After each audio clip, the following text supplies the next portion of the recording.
اعوذ باللہ من الشیطان الرجیم، بسم اللہ الرحمن الرحیم۔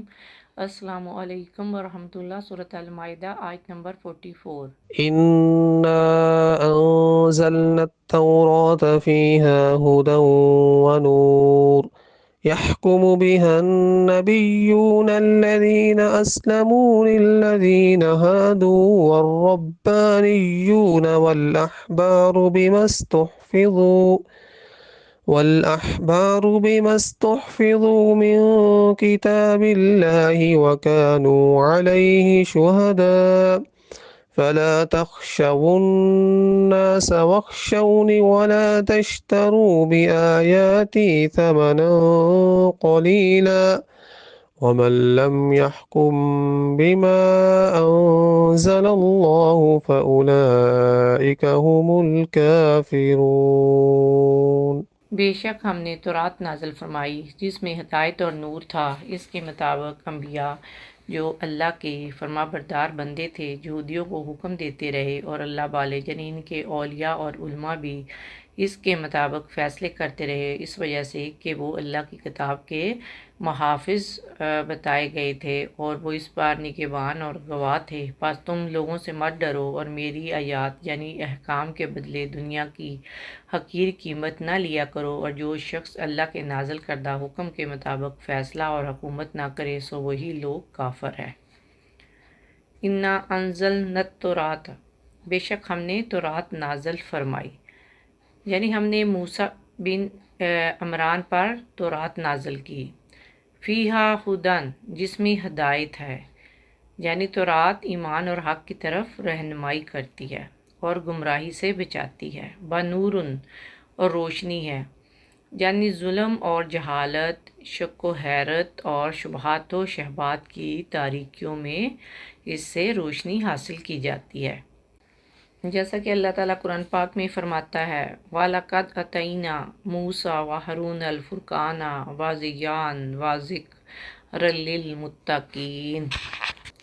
اور ہم نے موسیٰ اور ہارون کو حق اور باطل میں فرق کرنے والی، روشنی عطا کرنے والی اور اہل تقویٰ کو نصیحت کرنے والی کتاب عطا کی۔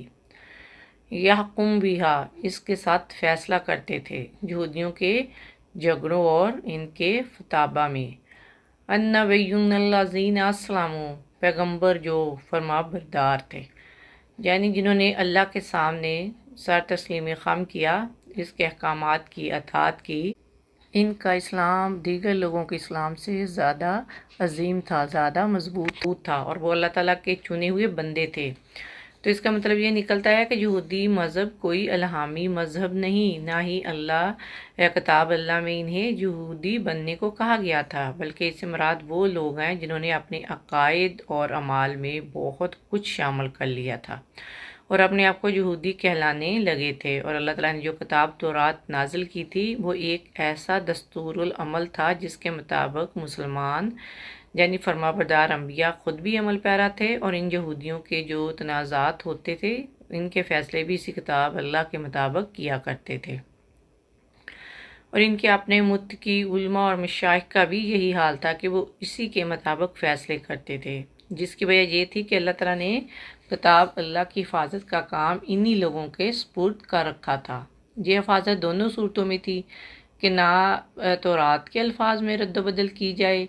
نہ آیتوں میں ترمیم کی جائے، نہ انہیں تنسیخ کیا جائے، اور نہ ہی ان آیتوں کو غلط مفہوم پہنایا جائے، اور عملی حفاظت یہ تھی کہ اس پر ٹھیک طریقے سے عمل کیا جائے اور فیصلے اسی کے مطابق کیے جائیں۔ مگر بعد میں جب خلف علماء اور مشائخ پیدا ہوئے تو انہوں نے معنوی تحریف بھی کی اور لفظی بھی، یعنی معنوی اور لفظی دونوں طریقے سے اس میں تحریف کر ڈالی، اس کو بدل ڈالا۔ وہ اپنے مطلب کی آیات تو ظاہر کرتے اور بعض کو چھپا لیتے تھے، بعض میں اضافہ کر دیتے تھے، اور کتاب اللہ کو بیچ کر کھانے لگے، یعنی انہوں نے کتاب اللہ کے احکام کو بس پشت ڈال دیا۔ تو ربط مضمون کے لحاظ سے تو اس جملہ میں خطاب جہود سے ہے، لیکن نفس مضمون کے لحاظ سے اس کا خطاب عام ہے جس میں یہود و نصارہ کے علاوہ مسلمان بھی شامل ہیں۔ تو اس میں بتایا گیا کتاب اللہ یا من اللہ وحی کے مطابق فیصلہ نہ کرنا کافروں کا کام ہوتا ہے، مسلمانوں کا نہیں۔ دیکھیں آج کے دور میں بھی حکمران اللہ کے قانون کے مطابق فیصلہ نہیں کرتے۔ یہ کہنا کہ یہ قانون آج کے دور کے تقاضوں کے مطابق نہیں، یا پھر یہ کہنا کہ سود کے بغیر معیشت نہیں چل سکتی، یکتمان حق ہو گیا یعنی حق کے مقابلے میں خاموشی اختیار کر لی، یا یہ کہنا کہ مفاد پرست، نفس پرست اسلامی نظام زندگی میں محتاط زندگی گزارنی پڑتی ہے کہ کہیں بے حجائی کے کاروبار بند ہو جائیں گے۔ تو اس لیے اللہ تعالیٰ نے علماء اور درویشوں کو اس کام کے لیے منتخب کیا کہ وہ اللہ کے احکامات کی حفاظت کریں اور کسی سے نہ ڈریں،